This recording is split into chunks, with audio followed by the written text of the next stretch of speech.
Hello students, कैसे हो आप लोग सोच रहे होंगे कि मैं इतना चिंता में कैसे बैठा हूँ। चिंता एक्चुअली मुझे चिंता नहीं, ये बेसिकली मैं चिंतन की बात कर रहा हूँ कि मैं थोड़ा सा सोच रहा था चीजों को कि ये जो टाइम चल रहा है इस वक्त, ये टाइम हमारा बहुत क्रिटिकल टाइम चल रहा है और हमारा जो धीरे धीरे एक नुकसान होता जा रहा है वो हमें अभी दिखाई नहीं दे रहा है।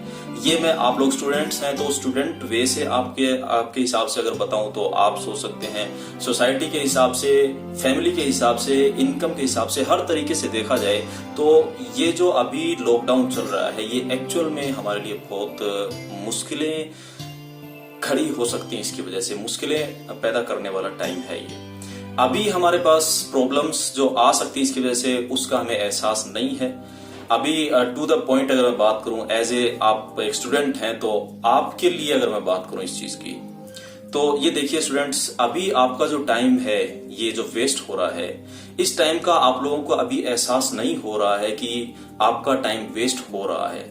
कैसे? अभी आपको लग रहा है कि अभी तो स्कूल ही नहीं शुरू हुए हैं, स्कूल शुरू होंगे फिर उसके बाद पढ़ाई शुरू होगी। कुछ लोगों के दिमाग में ये भी हो सकता है कि मुझे तो स्कूल चेंज करना है, दूसरे स्कूल में जाऊंगा, वहां पढ़ूंगा। ऐसी बहुत सारी मतलब ये कह सकते हैं कि फिजूल की बातें आपके दिमाग में चल रही है एक तरह से। अब होता क्या है कि इन चीजों की वजह से आपका ये जो टाइम निकलता जाएगा, ये धीरे धीरे करते करते जुलाई आ जाएगा और आप लोगों को पता नहीं चलेगा कि टाइम कैसे निकल गया, कब निकल गया। उसके बाद अगर आप देखेंगे ध्यान से, हमें क्या रहता है कि हमें लगता है कि हमारे एग्जाम तो मार्च में होते हैं, मार्च के मिड में, मार्च के स्टार्टिंग में, इस टाइम पे, इस ड्यूरेशन पे होते हैं। तो हम कैलकुलेट कैसे करते हैं कि अगर जुलाई से शुरू होगा तो जुलाई, अगस्त, सितंबर, अक्टूबर, नवंबर, दिसंबर, जनवरी, फेब, मतलब 8 महीने हम काउंट कर लेते हैं कि 8 महीने तो बहुत हैं, बहुत बढ़िया मार्क्स ले आऊंगा। लेकिन ये हमारी मिसकंसेप्शन है स्टूडेंट्स।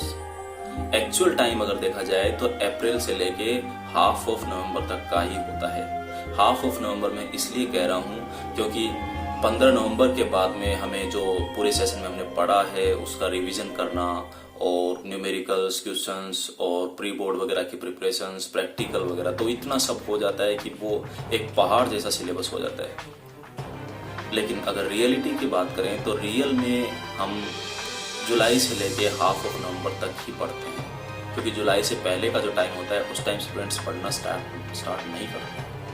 तो ये एक्चुअल कंडीशन अगर देखा है तो ये है, इसलिए मैं आप लोगों को समझाना चाह रहा हूँ। मैं खासकर बोर्ड क्लास के जो स्टूडेंट्स हैं 10th 12th, उनसे ये बातें शेयर करना चाहूँगा कि उनके लिए, देखिए दूसरे क्लासेस के स्टूडेंट्स हैं उनके लिए भी चीज़ें वैसी ही मुश्किल हैं, लेकिन बोर्ड क्लास के स्टूडेंट्स के लिए ये चीज़ें बहुत ज़्यादा मुश्किल इसलिए होती हैं क्योंकि ये जो आपका रिजल्ट आएगा 10th या 12th का, ये रिजल्ट अब ऐसा तो है नहीं कि आप ये सोच के बैठे हैं कि मुझे तो 10th या 12th दोबारा करनी है। वो तो सोच के अगर बैठे हो तो उसका तो कोई इलाज नहीं है। बाकी एक बार जो आपकी मार्कशीट बन जाएगी, लाइफ टाइम यही मार्कशीट रहने वाली है। तो हर स्टूडेंट को ये फिक्र तो रहती है कि मार्क्स चाहिए, लेकिन हमारी प्रॉब्लम क्या होती है कि हम थोड़ी देर तो सोचते हैं बातों को, फिर उसके बाद भूल जाते हैं। अभी आप ये देखिए लॉकडाउन बढ़ रहा है, अब इसमें क्लासेस शुरू नहीं हो रही है, हम घर पे हैं, हमारे दिमाग में बहुत सारी टेंशन चलती है कि मैं पढ़ नहीं पा रहा हूँ, कैसे पढ़ेंगे, ऐसे थोड़ी पढ़ा जाता है, ऑनलाइन क्लास लेके थोड़ी पढ़ा जाता है, खुद से कैसे पढ़ूं। तो ये ऐसी चीजें बहुत सारी चलती हैं और ये बात आपकी ठीक भी है क्योंकि इतना आसान नहीं है खुद से पढ़ पाना।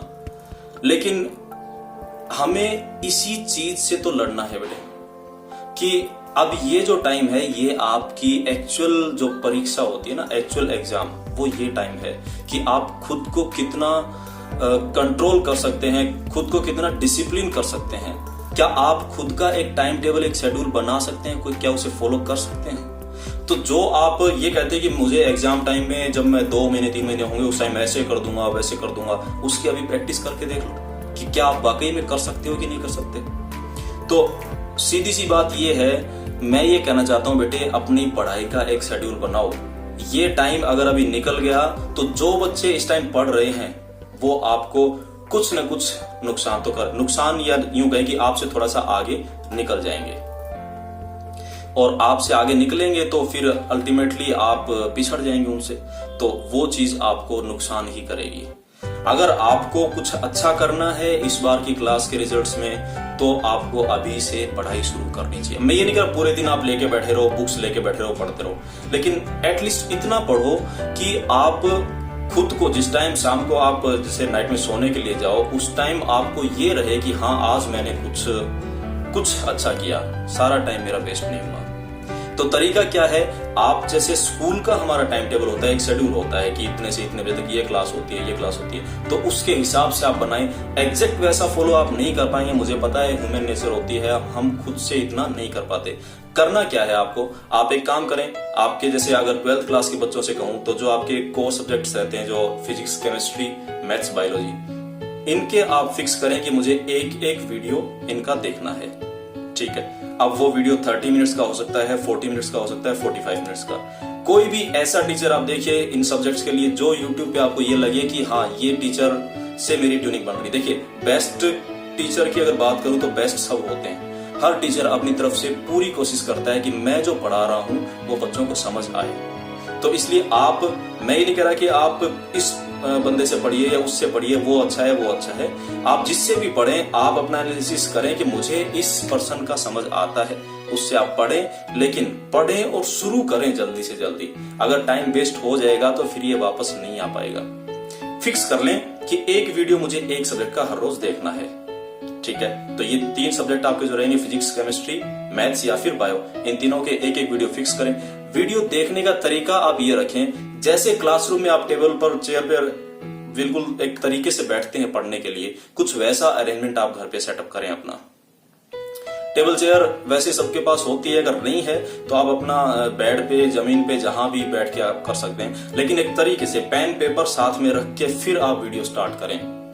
ऐसे नहीं कि आप बस यूं लेट के बैठ के कहीं पे सोफा पे बैठे हैं, लेटे हुए हैं। इस तरीके से अगर आप पढ़ाई की वीडियो देख रहे हैं तो वो बिल्कुल गलत तरीका है मेरे हिसाब से।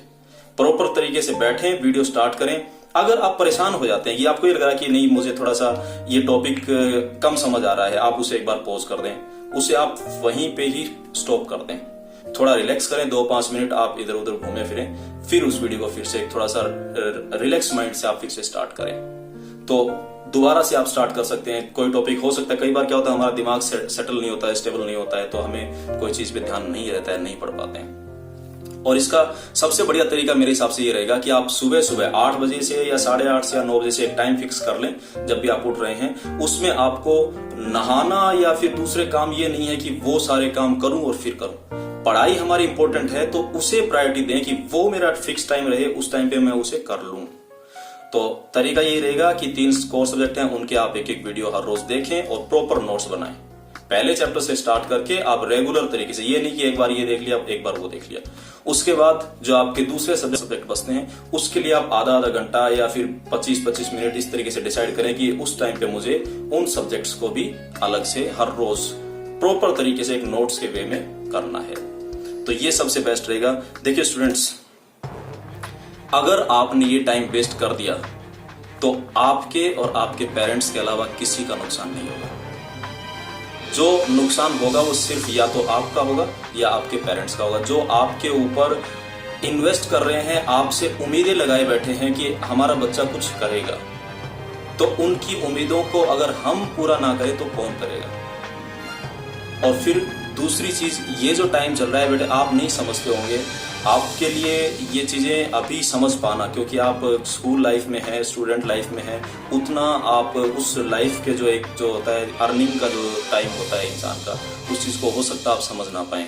लेकिन आपकी फैमिली, हो सकता है आपके पापा के लिए टाइम, टेंस्ड का टाइम, बहुत ज्यादा चिंतित भी हो सकते हैं वो, क्योंकि सब आदमी ऐसे नहीं है कि कोई परमानेंट जॉब के हों, परमानेंट बिजनेस के हों।